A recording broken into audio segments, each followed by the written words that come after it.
2024 ఆరంభం టాలీవుడ్ కి అంతగా కలిసి రాలేదు. మొదటి 3 నెలల్లో 66 సినిమాలు రిలీజ్ అయితే హిట్ కొట్టినవి సింగిల్ డిజిట్ లోనే ఉన్నాయి.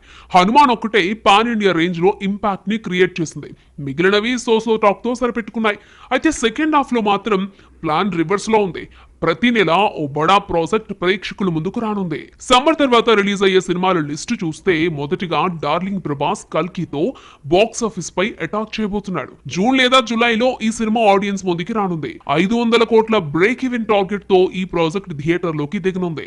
పాజిటివ్ టాక్ వస్తే 1000 కోట్లు రాబట్టడం గ్యారంటీ అనే మాట గట్టిగా వినిపిస్తోంది. ఆగస్ట్ లో అల్లు అర్జున్ పుష్ప 2 రిలీజ్ కాబోతోంది. ఆగస్టు 15కి ముహూర్తం కూడా ఫిక్స్ చేసుకుంది. సో ఆ నెల మొత్తం ఈ సినిమా హడావిడి పీక్స్ లో ఉంటుంది. పుష్ప 2 కూడా 500 కోట్ల బ్రేక్ ఈవెన్ టార్గెట్ తోని బాక్స్ ఆఫీస్ బరిలో దిగుతోంది. నేషనల్ వైడ్ గా భారీ హైప్ నెలకొంది. ఏమాత్రం హిట్ టాక్ వచ్చినా బన్నీ ఖాతాలో 1000 కోట్లు పడ్డం పక్కా. పవర్ స్టార్ పవన్ కళ్యాణ్ హీరోగా సుజిత్ డైరెక్షన్ లో తెరకెక్కుతున్న high voltage action cinema OG September 27న ఈ సినిమా సౌత్ నార్త్ లో రిలీజ్ కానుంది.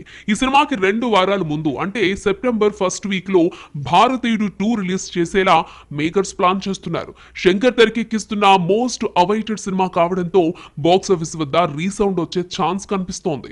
ఏప్రిల్ లో రిలీజ్ కావాల్సిన దేవర అక్టోబర్ 10కి షిఫ్ట్ అయింది. కొరటాల శివ తెరకెక్కిస్తున్న ఫస్ట్ పాన్ ఇండియా ప్రాజెక్ట్ కావడంతో భారీ అంచనాలు నెలకొన్నాయి. సినిమా హిట్ అయితే ఆ నెల మొత్తం దేవర అలలు బాక్స్ ఆఫీస్ పై దాడి చేయడం గ్యారంటీ. హిందీలో కూడా దేవర ఇంపాక్ట్ బలంగా ఉంటుంది. ఇక దీపావళి డేట్ పై కంగువా ఫోకస్ చేస్తే డిసెంబర్ రిలీజ్ కోసం ఏర్పాట్లు రెడీ చేసుకుంటోంది రామ్ చరణ్ గేమ్ చేంజర్. మొత్తానికి ఈ ఏడాది ఫస్ట్ హాఫ్ ని లైట్ తీసుకున్న బడా స్టార్స్ అంతా సెకండ్ హాఫ్ పై ఫోకస్ చేశారు. నెలకో సినిమా రిలీజ్ చేసి ప్రేక్షకులకు నెక్స్ట్ లెవెల్ ఎంటర్టైన్మెంట్ అందించబోతున్నారు.